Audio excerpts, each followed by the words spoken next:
There are hundreds of ways of making meatballs, but at the moment, this is my favourite. And what I love most about it is the addition of nuts, in particular pistachios. These are my beef and pistachio meatballs with a rich and thick sauce. So let's get onto the sauce first. In a heavy base casserole just like this one, I'll add some extra virgin olive oil, and you can be quite generous with the olive oil, about 1 to 2 tablespoons. I'll add an onion that I've finely chopped, and we'll just let that start cooking. Now, I want a bit of heat in this, so I'll add some chilli. Not the whole lot, just about half of this, and I'll just cut it straight down the centre.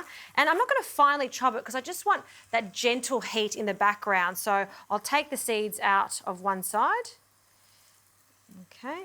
That's where most of the heat is, so we'll remove that. And these long chilies don't tend to be as harsh as a bird's eye chili. So that can go straight in like so. 2 cloves of garlic that I'll bruise. And I'm not even going to chop them, I want to leave them whole. Again, just to perfume our tomato sauce. Speaking of tomato sauce, you'll need 2 cans of rich and thick crushed tomatoes. I like this because it does have some tomato paste in it, which gives it a really nice bold flavour. So in with that, 2 cans. So just give it a stir.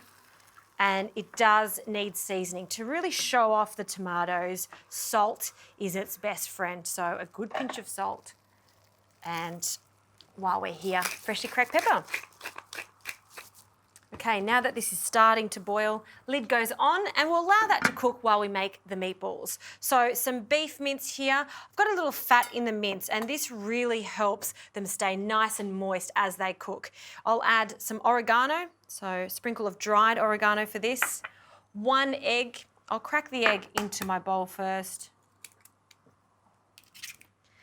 And that can go straight in. My little trick for fluffy meatballs is the addition of some ricotta. So I've got some ricotta delicata here. We'll add about a tablespoon and some Parmesan cheese, again, a tablespoon.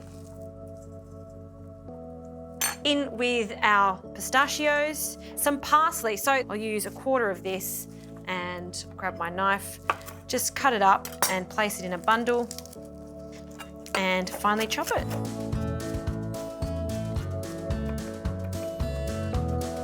All right, rings off, really clean hands, and the best way to mix this, just squish everything together, work the meat until everything's combined. You can see that it's starting to become quite sticky, and I've evenly distributed the nuts and it's holding its shape. Now, you can make these into really tiny ones, large ones, it's up to you. I like the size of golf balls, so we'll just portion that out. It's about golf ball size. Yeah, that looks good. And give that a really good roll. A good tip, if it starts to get too sticky, just have a bowl of water on standby and that'll ensure that it doesn't stick and go everywhere.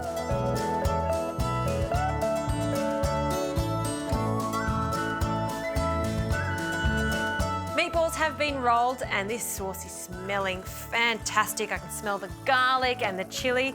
We'll give it a stir and it's starting to be really rich and thick here, and that's okay because by the time we add the meatballs and they cook, it will give some more liquid to our sauce. So while it's bubbling away, we're just going to place the meatballs into the sauce. So we just want to turn them and gently roll them in that sauce just so they're just covered. And these won't take long at all to cook. With the lid on a low heat, I'll cook them for about 20 minutes.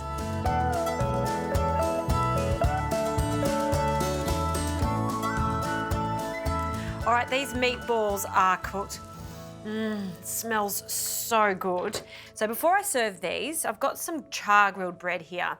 And because I do have some leftover ricotta, this is a really great idea. I've had this in a restaurant once. You get your ricotta and you spread it over the bread.